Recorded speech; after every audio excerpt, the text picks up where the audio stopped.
All right, Chris, we're back. I've realized that we have slow news this election cycle. We're ahead of the news cycle. Nothing new is ever happening. Um, Obviously, anybody who's been paying attention, actually, even if you haven't been paying attention, everybody knows there's a lot going on in the world of politics right now. Um, and I, for one, being Justin Schoenfelder, provocatively moderate, am actually loving it. I've been having nothing but nonstop political conversations, and every day it's like me trying to keep up. So, what say you? What has changed in the world for you, Chris? And you want to introduce yourself to the people and let them know why you have the view you're about to share with us.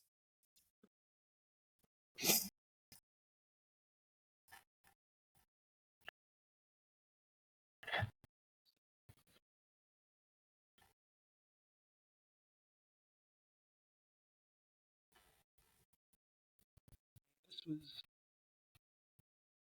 so if you're a political junkie, this was really fun because it's so extraordinary. And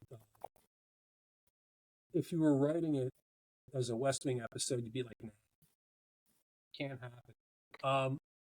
But it goes back to if you've been following our podcast, one of the things that I always say is that for most of American history, politics has been a shit show, an unstable shit show, and only from frankly 1948 to 2012 it was very stable, and so we all grew up with that, and we think that's the way it should be.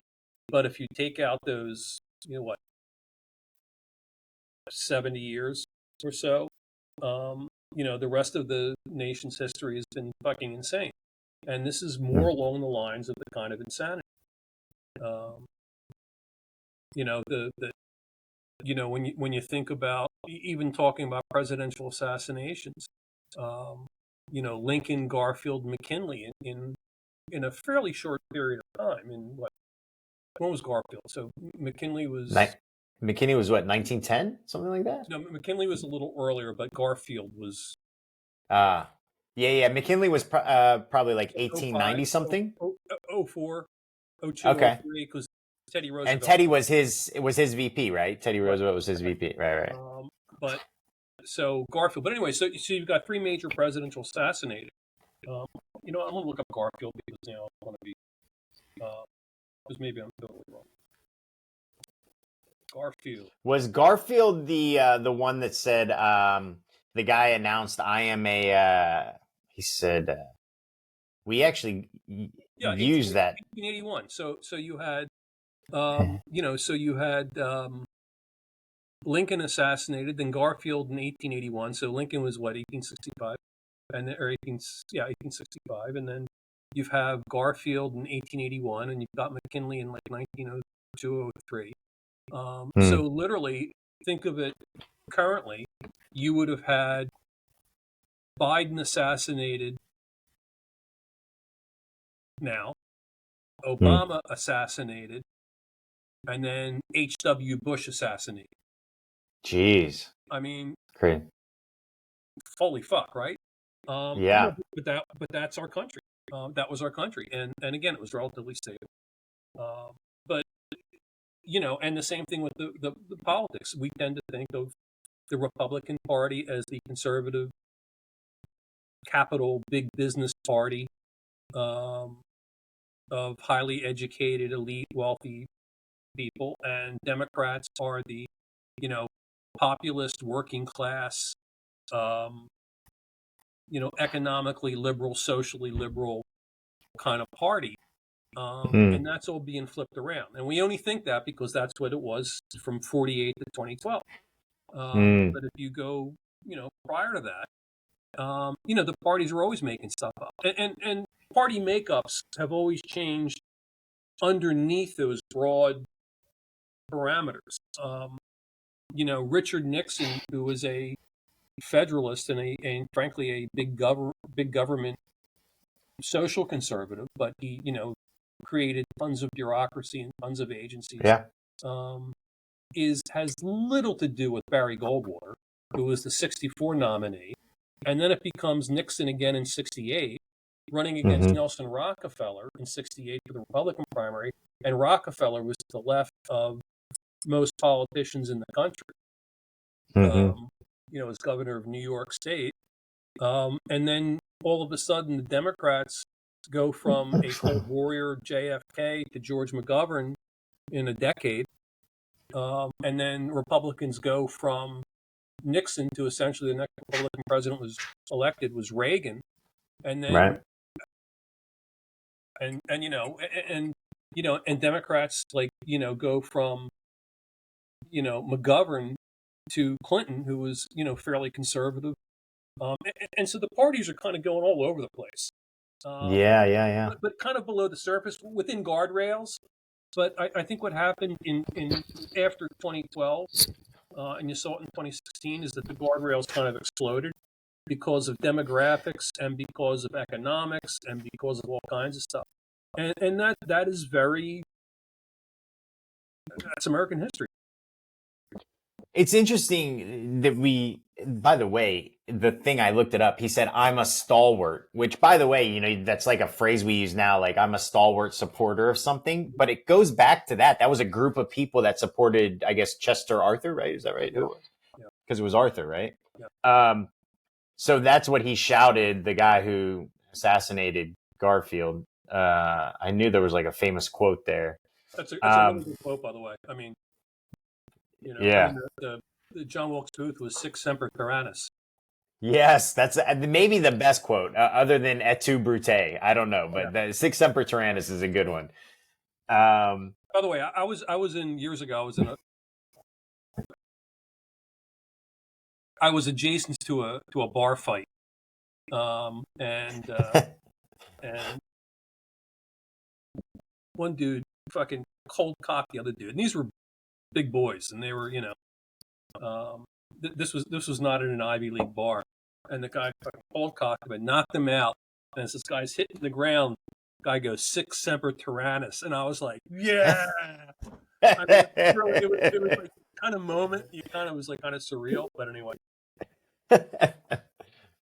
It's a little nerdy too, though, right? To be in like a dive bar, it's like dudes with beards and flannel shirts and kind of a right or longshoreman bar. Yeah. Yeah, That's fun. Jeez. I mean, it's interesting your point though about the realignment. I've thought about it a little bit. I've seen a couple of, now that and we'll get into the Democratic ticket, but now that the Republican ticket is set, there's a lot of media deep dives into who JD Vance is and stuff, right? And there was this guy that was on, I guess it was Amanpour and Company. I was listening to him talk, and he basically called out JD Vance for being fake, which is something that I've said. I mean, he certainly comes across as being inauthentic, right? I don't know if he is inauthentic, but that's how he comes across. But he was pointing out, like, on everything, like, and I don't know this to be the case. I haven't read Hillbilly Elegy, but since it's now this topic, it's a book I'm going to have to read rather quickly, I think. It's good. It's a well-written book. It's enjoyable. Okay, so you've read it then, so you can correct me if I'm wrong, but his point was that in Hillbilly Elegy, that the theme is that, and he says that, he even says this in it, that Obama and Bush are not to blame for your problems. It's that you're using your welfare chits to buy drugs, or you're doing this, or you're doing that. He's placing a lot of the blame on self-responsibility, on personal responsibility, and saying, like, you're responsible for your life and you're not doing it. These people of Appalachia. And his point was that he's now done a complete 180 at the Republican convention of the elites have done this to us. They've done this to the hardworking, decent people, the good people of Appalachia. They just want a chance. They're being held down by the elites. So, and then he gets into like the voting record, and he talks about how, on policies, things that JD Vance has voted against that the Democrats have tried to do, they're trying to frame the Republicans as the working class party. But if you look at the way they vote in Congress, they still are not doing that. So are you saying here that you see the branding of the Republican Party being that the party of the working class, or are you saying that platform wise that they actually are now the pro, maybe union, maybe not union, but pro worker, pro proletariat, like supporting the the working classes? Is that what you're saying, or are you saying it's more of a branding thing that's shifting? That's what they're becoming. And you know, they are not very, That's what they're, sorry to interrupt you, but that's what they're becoming policy wise or branding wise? yeah, both. Oh, okay. Okay. Yeah, I mean, anyway, Hillbilly Elegy, it's a good book. It's well written. What was interesting is that it was absolutely favored by, you know, the New York Times people of the world. Yeah. And it did say, and again, I haven't read it in, I don't know. I read it when it came out, so it was 2015, 2016 when I wrote it. And it's a short book. But basically, it said there's a lot of these big structural problems in the country here, but ultimately, if ultimately you have agency, is really what it said. Sure. And I didn't.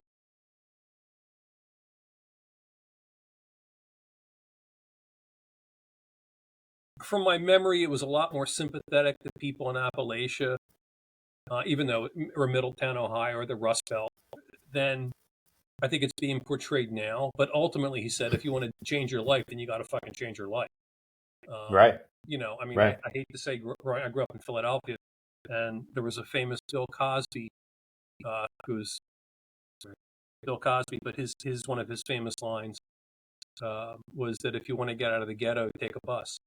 And you know, and it's the, but yeah, but I think it's in the process of coming, and you know, just because Okay. you would never hear Mitt Romney, for Christ's sake,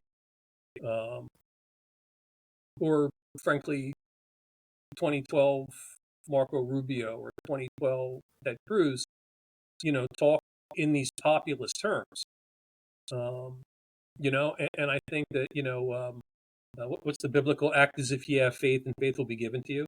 So I mean, there's Okay. a point as you're talking about this stuff, and you know, there is a fairly significant um, body of legislation that both like Josh Hawley and um, Vance have supported with Democrats on antitrust stuff. They finally just Mhm. passed that senators can no longer vote on stocks or deal with Right. stocks. You know, Right. so, and again, I mean, I think that, but I think that big picture umbrella wise, and again, everybody in politics is phony. You know, we'll talk about Kamala in a minute, and, you know, her, Yeah. Yeah. Yeah. but I think that, you know, kind of taking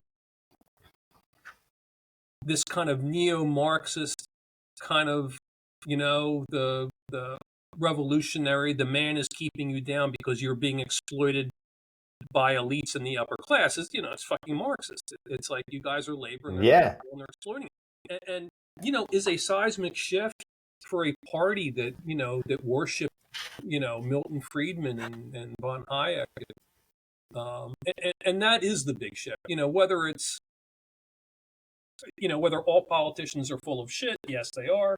Or, you know, most politicians are full of shit, or it's, but from a perspective viewpoint, that is kind of a shocking change in our lifetime, you know. Yeah. And you know, and it used to be, you know, education was the biggest predictor, not income, but education was the biggest predictor of how you're going to vote. And in, you know, 2012 was the last election where people with college educations voted overwhelmingly for Mitt Romney. And Mm. 2016, not overwhelmingly, but voted for Mitt Romney. But in 2016 and 2020, they voted overwhelmingly for both Hillary than Biden. And, you know, Mm. that is a seismic change. Um, Okay. That makes so, sense. so I think that, you know, to say these are, you know, that, you know, I mean, you know, was it Josh Hawley was out there on the UAW picket line, for Christ's sake, and Yeah, I think Vance actually. They said Vance even did a day on that UAW picket line. Yeah, and understanding that it's political theater, yeah, but that's why politician marches in a picket line, because it's political theater. sure. But that would be, in the Republican Party that I grew up doing campaigns in the 80s and 90s, you would have been put on a fucking iceberg and sent out to sea. Right, right, And right. But so, interestingly enough, Reagan was a union guy. yeah, yeah. I mean, Yeah, and if you look you know what I mean? yeah, and if you look at his advertising in 1980, they used to always talk about, and again, campaigns are always remembered differently than they actually were.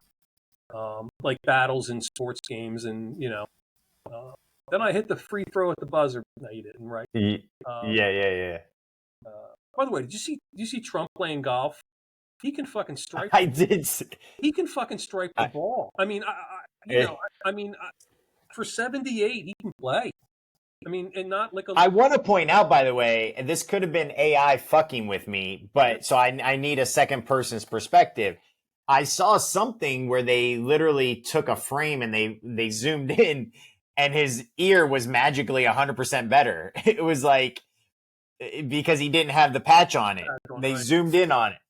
Yeah. And then there was the same person who did that said, here, just as a reminder, and they did a video of an interview, I guess, with the doctor who saw him, who said that all he would say is that we did not use any stitches. Like no stitches were required. Yeah, I mean, that was the only ear gate. Yeah. Yeah. But quickly, what you said about Vance, and I think the thing that people forget, and I try to remind myself of, is that two different things can both be true at the same time. So in all fairness, I mean, I do think that you are responsible for your own life. You have agency, and no matter how shitty your circumstances, you can certainly make those circumstances better or worse by your own behavior. Yeah. While at the same time, you can say, like, there was 40 years of deliberate offshoring of American jobs to other countries, and that hurt you, right? Like those two things can both be true at the same time. Yeah. And the rich assholes got richer and you got poorer, but within your own poverty, you could also improve your situation, right? Yeah, So I think that there needs to be in all fairness to JD Vance, I think the book can be a perspective that he has, and over time he can also say, like, and in the book it sounds like he said this, there are structural things that are true, and this is also true. Take responsibility, right? So I do think that could be a little overly critical of JD Vance.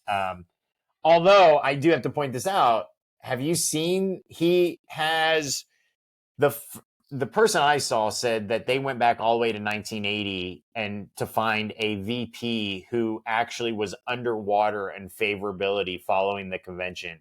And he has the lowest favorability post-convention of any VP pick. What's going on there? I saw that. I didn't look at it. I'm always kind of leery of people saying I went back and looked. Okay. But let's assume it's true for argument's sake. Sure.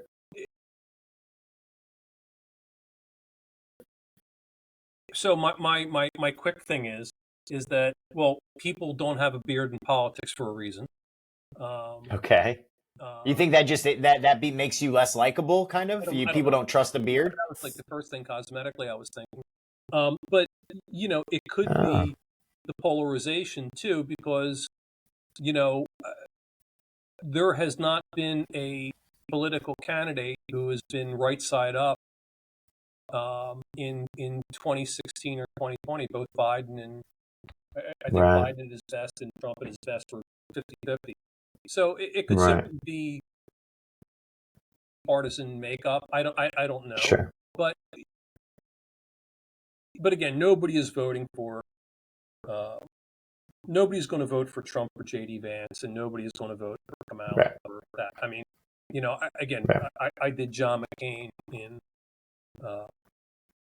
2008, And if I had a dime for every person that came up to me and said, I was going to vote for John McCain, but he picked Sarah Palin. And I always like, so you're a Democrat who was always voted. I said, what was the last Republican you voted for? Well, I can't really remember. I said, so you've never voted for a fucking Republican, but you were going to vote against the black guy who was the front runner, who was generational talent, because the conservative pro-life Republican war guy picked fucking Sarah Palin. I mean, right. Like, oh God, just fucking, give me a break. That's I smell bullshit. Yeah, I mean, and again, so there was actually, by the way, there was actually, and I want to say Dick Morris did it, but there was some post-election stuff about Sarah Palin and did she matter? And the short version is she might have been and there was some dude did a statistical regression, some college professor that, I mean, I do this for a living. I couldn't follow his fucking bullshit. But basically, if you look at pre and post election surveys, she might have helped McCain 1% with pro-lifers. Oh, but it was not, or she may not have, because it fell into the margin of error. But it's like, but it's like, it's not going to matter. And by the way, what's interesting, if you go back and look at Sarah Palin, it's worth watching her debate with Joe Biden. Interesting. You can't say she won it, but you can't say that he won it either. He killed her. Maybe he was a little better, but a little better. It was kind of a wash, and it was kind of reported as a wash. So interesting. It's so funny how long ago that was. You forget that they debated each other. It seems like a lifetime ago, and yeah. No, and it was a lifetime ago. I mean, it was it was close to 20 years ago. Jesus, yeah. And that is ancient in American politics. Which, by the way, so I'm going to talk about ancient in American politics.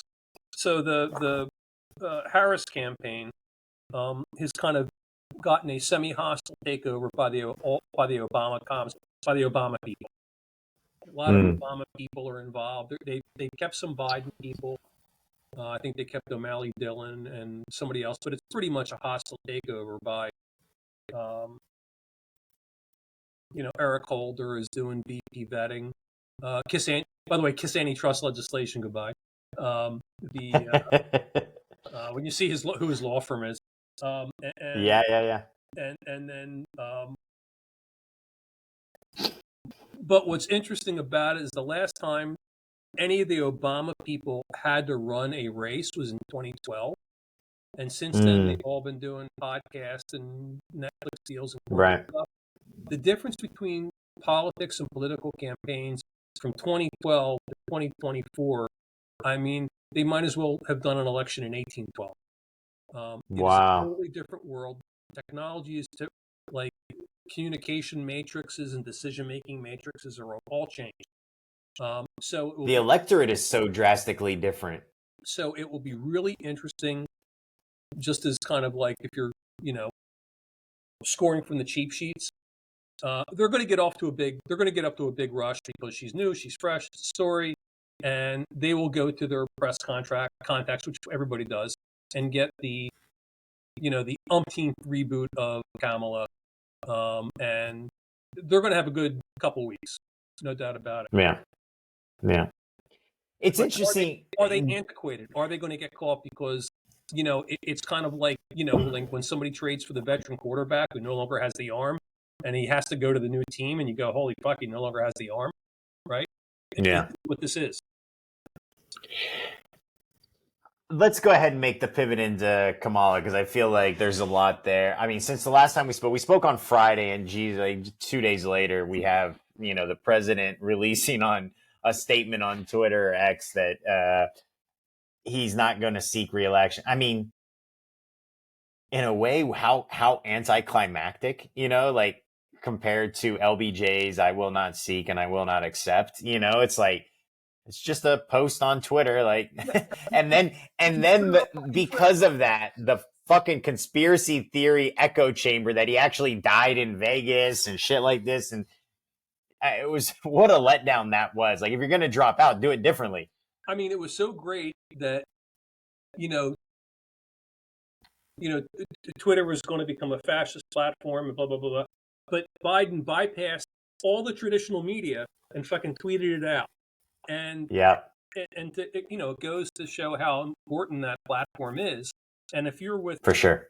and if you're with legacy media, that must have felt like getting hit in the fucking head. But Absolutely. he didn't leak it to the New Yeah. York Times or the Washington Post. They fucking tweeted it out like Trump used to do, like Trump did. Yeah. You know. Yeah. Um, So I've heard people refer to it as a coup, and I think that's, we leading up to it, we talked about, within the palace there was certainly that happening. There are a couple of things that come to mind about that, though. Like, so in the statement, I didn't see, and I could have missed it because I just skimmed it. Did he actually endorse Harris no, for? he tweeted out. That's right.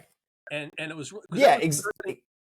If you read the statement initially, it sounds like he's throwing the process wide open. I mean, right. It does. He does. That's what I thought. Yeah. And then 20 minutes after that, or 15 minutes, whatever it was. Oh, and by the way, I endorse Kyle Harris. And you can just see people that were going, "What the fuck?" I mean, you can just kind of picture that. I mean, the way that was done, Mm-hmm. certainly I was like, oh, did he not release any of this? Like, did somebody literally make the decision for him and now he can't go back, kind of thing? And then you were talking about the Obama people coming into the campaign. I have seen a lot of knocks on Obama for not coming out and supporting and endorsing Harris right away. Because as of today, I haven't seen that he actually has. He may have, but I haven't seen that he's actually endorsed her for it. He said something like, I'll support whoever the candidate is. Yeah. But what is there anything to read into that? Or the Democrats just as like? I think I think clearly they. I mean, there was a really interesting moment, when they held the fundraiser in wherever the fuck it was with Biden, and then everybody did oh no, he's Michigan J Frog, he didn't freeze. I kind of, and that was kind of came out of Obama, but right after that, literally all the bad stuff started leaking out, and then and then George Clooney, who apparently contacted Obama about writing his op-ed. And, it must be nice to be able to, I mean, if you want to talk about Palace Coup, there's not Palace Coup, but it's like, it's nice to be connected. Like, hey, I want to write an op-ed at the New York Times. Can I do that? Sure, George, But now, if you look at all Obama's people, who, again, owe their incomes, owe their fortunes, owe their livelihoods to Obama, they're not going to move without him. And, when I've done stuff when I've taken positions that I even thought for a minute might concern a former client or somebody I worked for, I will contact them, I'll email them or call them and say, hey, I'm going to do this. Do you have a problem with that? And, most of the time I was like, I don't give a fuck. I'll do whatever you want. But clearly they would have checked with him and they would not have been with Harris. And so, it might be the case that, he felt like it would be perceived he's bigfooting the campaign. And again, by the way, Obama is not that popular a figure nationally. It's not for sure. And I think this is what created Trump, actually. We've talked about this before, I think, right? The circle of the political spectrum. Yeah. So many people that I talk to that are Republicans in Texas that are under a certain age are former Obama supporters, especially here in Austin, where people are from other states, right? So I've talked to people that are from California, from Michigan, from one person I'm thinking of in particular was from, actually, I think Wisconsin, upper Midwest. And they say with such disdain, hope and change. They're so pissed off that they feel that they were duped, that Obama was going to make the world some fucking utopia, and that he just the extent to which the vitriol towards Obama is astonishing to me. I mean, Yeah, isn't it? it's almost like they didn't realize he was a politician to begin with. I'm like, he was a fucking politician, dude. Like, Yeah. Oh, I mean, and again, I'm out in California, and so Obama still makes little hearts pitter patter. But man, but to your point is absolutely like shocking amount of vitriol that they don't have for W. Bush, or they don't have for Reagan, or they don't have right, for Clinton. right. And I think that policy wise, you can say, well, this or that, or the way he handled the housing bailout, but I think that's too complicated. I think you nailed it. That he promised Eschaton, he promised paradise, and that's what they thought they were getting, and he's just another politician. And they really hold that against him. And the funny thing is, I see the same thing towards Trump. That all of it actually goes back to kind of what JD Vance said. Nobody else is going to fix your life for you, so you need to fix your life. But basically, and it could be this certain group of people that latched on to Obama and he was going to fix everything. Yes, we can, hope and change, blah, blah, blah. And now it's the same thing. We're going to win. We're going to win like we never won before. You're going to have so much money because of me, blah, blah, blah. And it's interesting that they haven't turned on Trump yet, because most people that I know, their lives are the same as their lives have always been. I've said to people before, did your life really ever change based on who's president? Really? I mean, things go up, prices go up, prices go down. I think inflation is going to come back down, stuff like that. But does it really change that drastically? And I don't see that it does. I don't see that they can actually really change your life. If you want to change your life, you have to do it yourself. But Trump seems immune from that. And I wonder, do you think that reckoning will come if he doesn't deliver on that? You're going to win so hard, you're not going to believe it. Yeah, I mean, he was going into 2018. I mean, 2016 he barely won. He lost the majority. He lost the popular vote. 2018 Republicans got fucking stomped. Yeah. And and he lost 2020, and it's widely thought of, whether it's true or not, but it's widely thought of that his specter loomed large in 22. And Republicans underperformed, that's for sure. Underperformed. So so literally he's lost 3 big elections in a row, and so he's being punished that way. But I think like the California Obama people, there are cells of Trump. I think what is different between Trump and Obama, there's a political consultant named Brad Todd who said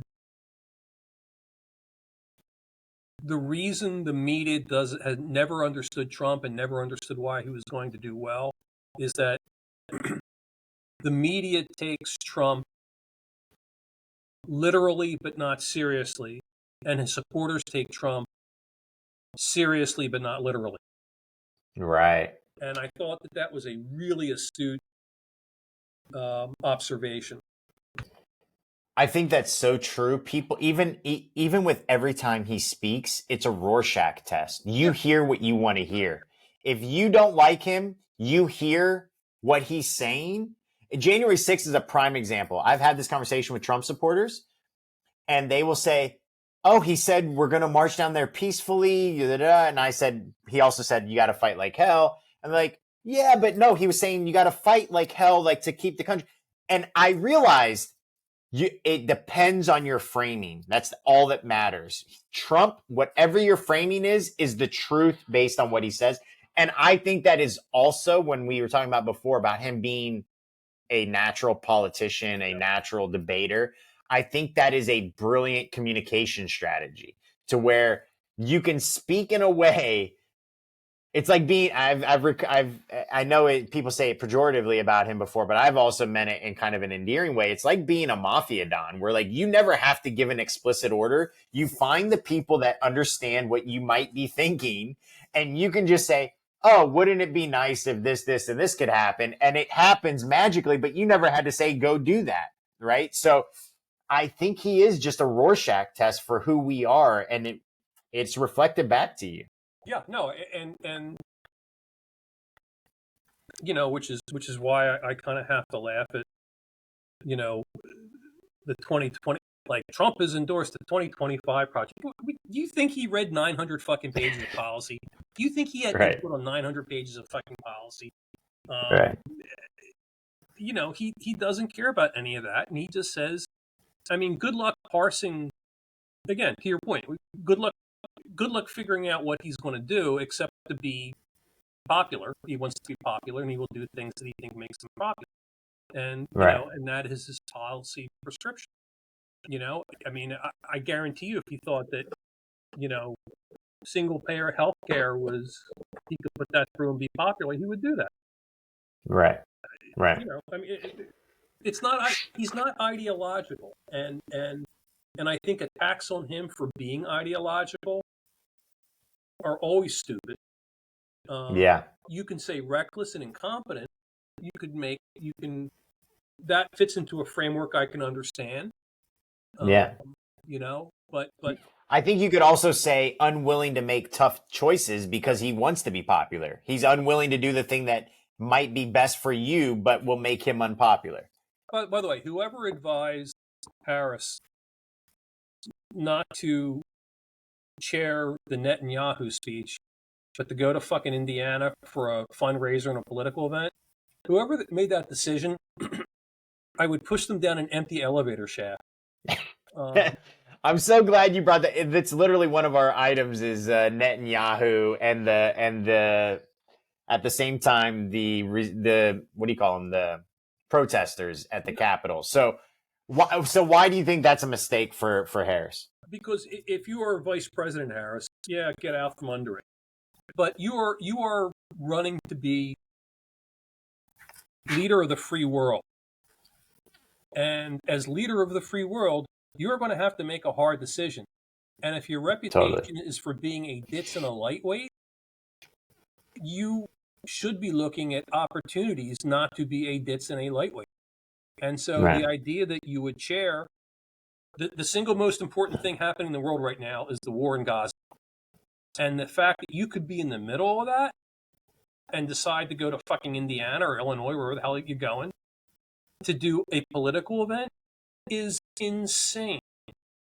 I mean, you know, I mean, any politician, and again, it goes to, I think, her advice, the advice she's getting, which I think is antiquated, that somehow you're going to ignore this. And, you know, pre-Twitter, pre-social media in 2012, which was the last time these people ran a campaign, you could kind of talk to the press and they could write an article about maybe she should, maybe she shouldn't. You go on Twitter and people are going to write, what the fuck is the matter with you? You know? Yeah. And again, but beyond that, I think that if the charge against you is you're not a serious politician, if you're not a serious person, this kind of confirms that. Yeah, so it's there's the two things there. If you're not a serious person, let's shift really quickly and come back to Bibi Netanyahu.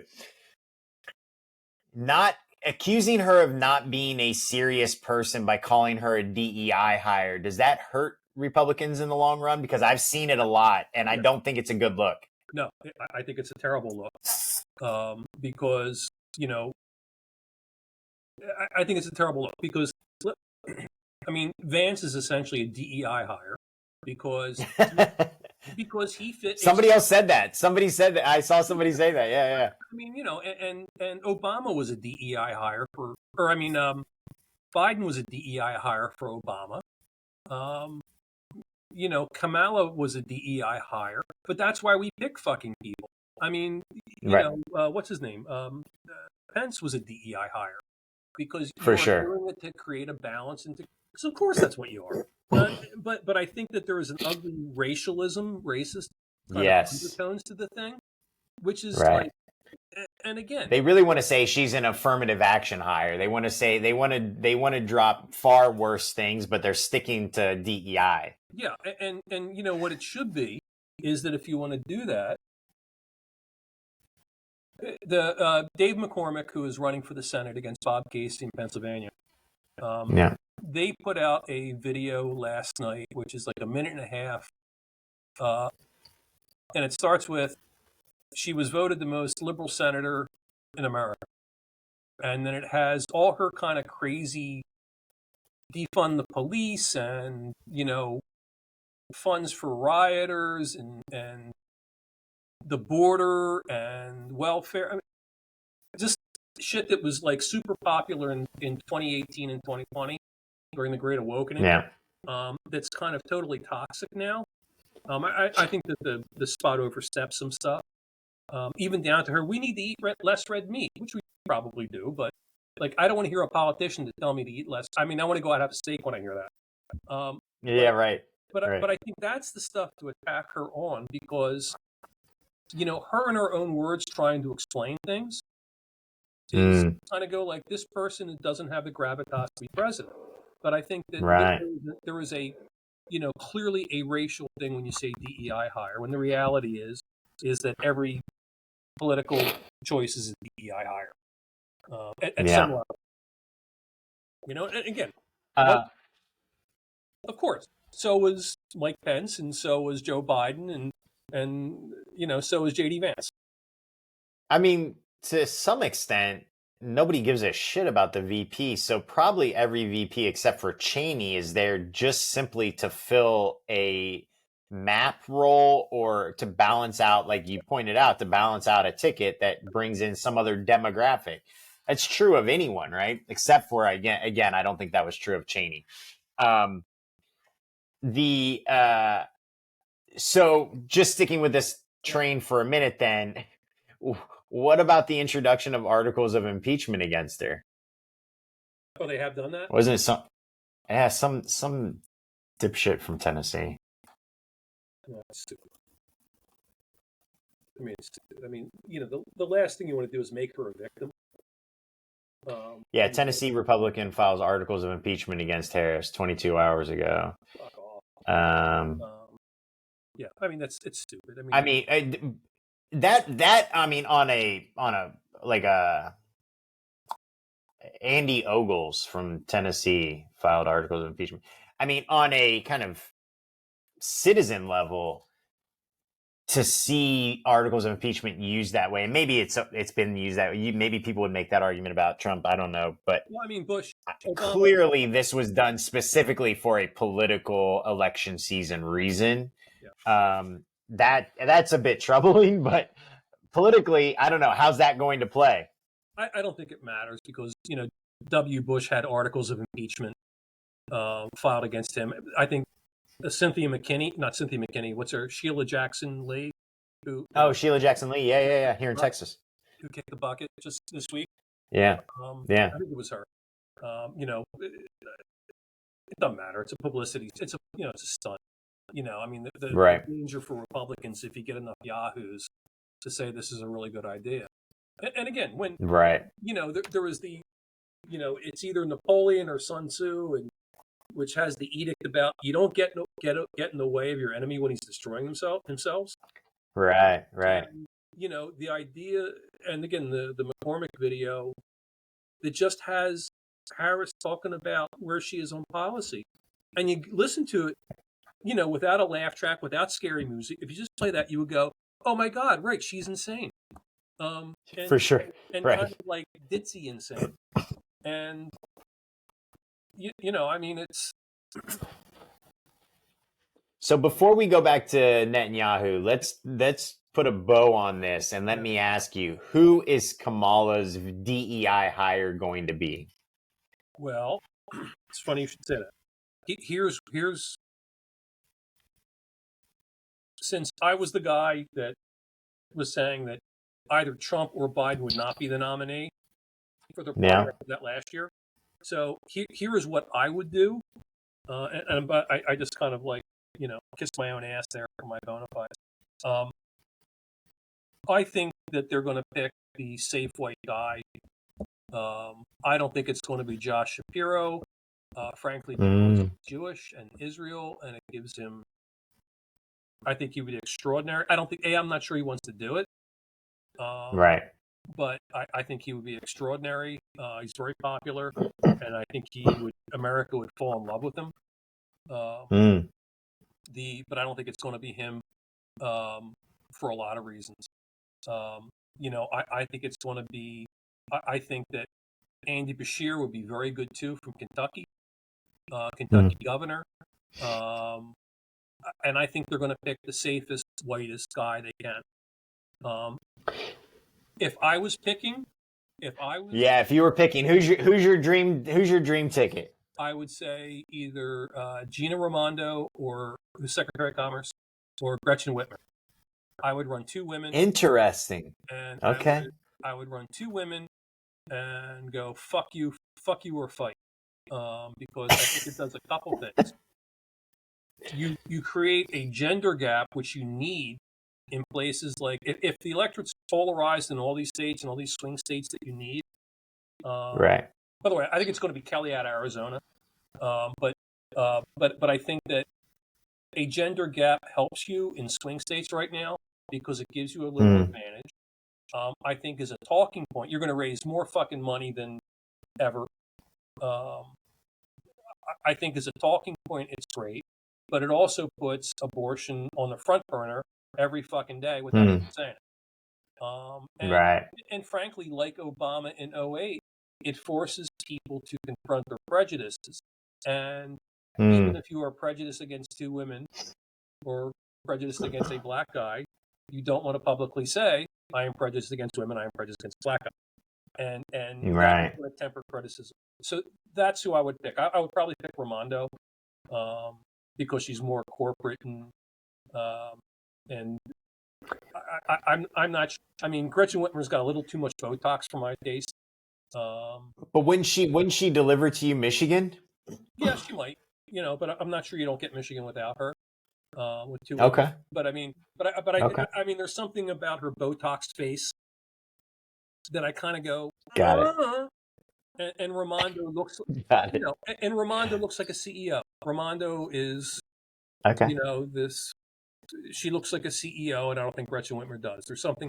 She's a little too aging beauty queen about her that bothers me. And again, totally unfair, but But that matters. Perception matters, right? But I think it's going to be out of Arizona. Okay, so you mentioned that. Let's do a quick dive there. Is that a wise choice given the battle in the Senate for control? Yeah, the Democratic governor there will appoint somebody as a sit-in. I don't know what the rules in that state are. Will they do a special, or will they serve the rest of Kelly's term? And that's a very close state. I mean, that's a purple state. It could go either way, right? Yeah, during an election. I think it's everybody would trade the White House for the Senate in 2 fucking seconds. But I think that what helps Democrats is they've got both a Democratic governor and they've got Carrie Lake on top of the Democrats. They've got so this is a good cycle to do that. I think Kelly gives you a interesting story because he's an astronaut. I think he lets you talk about guns because his wife is or was Gabby Giffords. Right. And I think that he has run 2 very tough campaigns and has played well and raised a ton of money. Yeah. So, and he's shown that he can win. Yeah, and again, he comes from a state you need. So I think it's going to be him for those reasons. But it wouldn't. But Cooper out of North Carolina would surprise me. Again, I don't think it's going to be Shapiro, who I think would be, from governance, the best. I think from a governance standpoint would be Shapiro or Bashir, because they actually both know how to do shit, and they know how to do shit across the aisle in nonpartisan ways.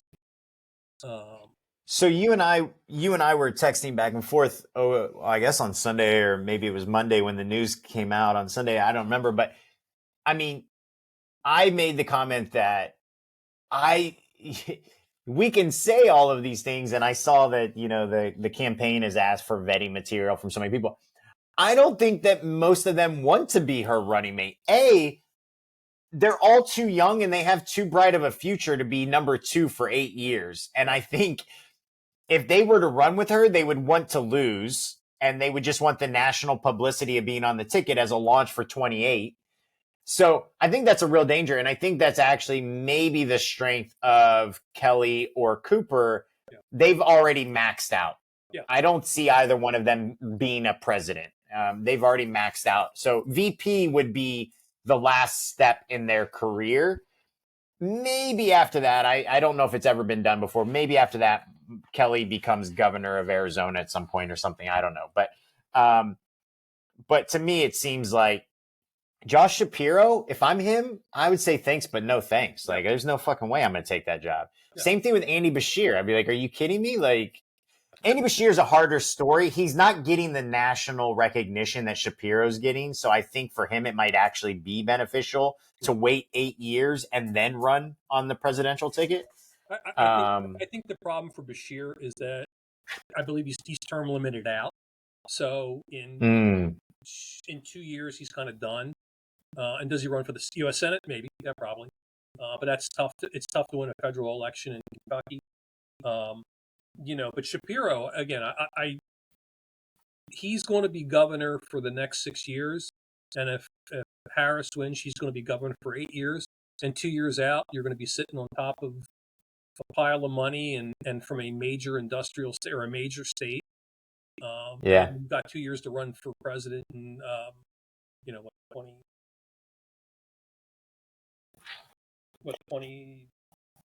2032, God help me. And I think, why Saudi? I also, Chris, what do you think? Part of me thinks that even if Harris wins this time, there is a potential world where she doesn't run unopposed in 28 because she never won the primary. And I could see some people throwing their hat in the ring in 28 and challenging her if this race is quite close, which it will be, even if she squeaks out a victory. If there's a strong contender on the other side, I think she'll face challengers in the primary in 28. What do you think? Yeah, I think probably, unless she governs remarkably well or people surprise you in politics all the time. They become something else. I mean, Teddy Roosevelt was a dilettante. Well, actually, that's not true. But he was not. I thought he was a Rough Rider.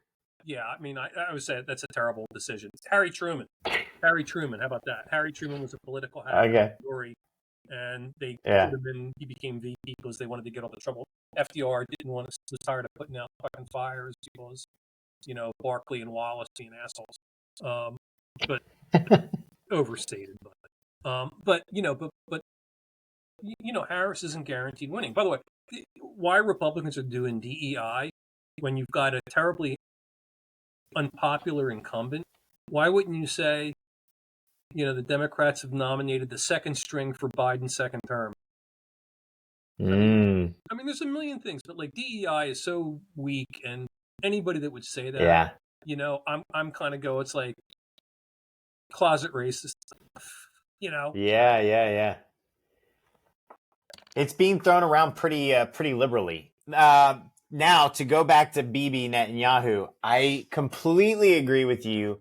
And honestly, when I heard that she was going to not preside over that speech to the Congress, and I thought, this is what people have said about you the whole time, is that you are flighty, that you aren't a substantial person. And what a missed opportunity to be presidential and maybe even do a press conference afterwards to actually do something and say, if you disagree with some of the things that he said and you say we support our ally, but we also hold our friends to the same standard we hold ourselves, then you can control the conversation rather than running from the narrative. Yeah, you 100%, 1,000%. And again, it strikes me as that this is the strategy of people that haven't done campaigns in a very long time, or staff that's in over their head. Because the idea that you're going to do this and the New York Times is going to write an article and said, it was a complicated thing and we thought it'd be best. And it's just going to be the New York Times, and there's going to be, you'll pick up the print and you'll hear it and it goes away in 2 days, as opposed to, crazy social media and crazy Twitter and crazy TikTok it's going to lose their fucking mind on it. Yeah. Both Palestinians and and Israelis, or no matter where you are in this conflict, you're going to be. But again, I mean, the idea that you're a politician, you're running for leader of the free world, and you wouldn't want a chance to show that you can step up in stature is Totally. I don't get it. And again, I mean, it strikes me as the people who are out of touch with the political environment and the political ecosystem. Yeah. All right. The last thing I'm going to ask you, do you think we'll see Melania at any campaign events during this cycle? Was the convention it for her? Or do you think she'll be convinced to do any stops? I think that's it. I mean, that's it. Convention was it. She did not look happy, but boy, did she look beautiful. I mean, everybody's aging, but her, she looked fucking fabulous. I mean, she looked, Yeah. If anything, she looked younger than she did 4 years ago. I don't know if she had work. Shit, that's. I don't know if she had work. That's what 4 years of relaxing at whatever house she's staying at. You know what I mean? Like, you know what I mean? Yeah.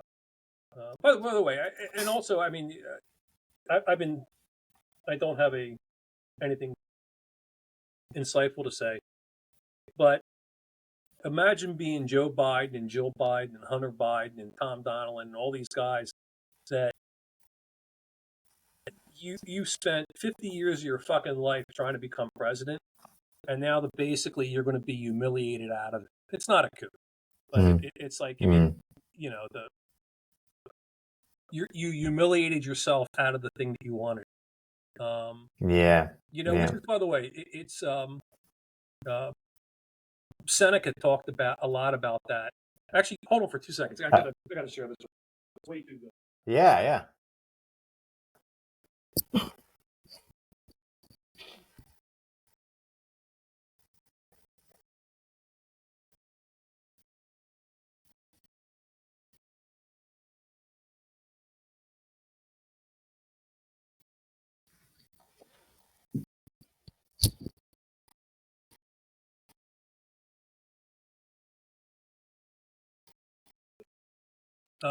Seneca it's called the brevity of life, just an essay.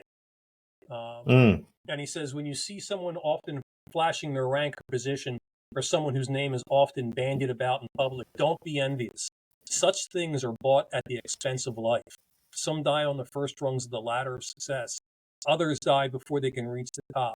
And the few that make it to the top of their ambition have suffered 1,000 indignities, realized at the end it's only for an inscription on their gravestone. Wow. That's fucking great. Man, he's got some good ones. That's a really good one. And I'm just thinking that, Jesus, that's what this guy did. This guy, and again, he could have gone out 2 years ago. He could have have stabilized the country, have passed major industrial, whatever the fuck you want to say. And I'm throwing the process open, but I'm supporting Kamala Harris. And right. And and he would have been filleted on the front page of every newspaper, and great man. He could have been the great man, and now he's going to be the senile old guy that was forced out of office because he wasn't done. And it's sad. I said it at a beach house with that realization. Yeah, I said at a VC event last night, though, I want to live long enough to see how historians 50 years from now will talk about now. Do you know what I mean? Like, I'm so curious. Going through it, it seems things are happening so fast, and obviously they are so quickly. We're changing as people, and everything seems to be moving so quickly. I'm very curious how historians will think about this time. First of all, will they even be able to know what was AI and what wasn't? Will they even be able to fucking figure it out? But beyond that, just like, how will they think about it? Just the way people think about Carter differently now, or they think about different things in different ways. I'm so interested in. I hope I live long enough to have some perspective on it. All right, man. This was a good one today. All right. Yeah, it was good. I'll talk to you soon. All right, sir. Have a good one. That's it for us. Bye.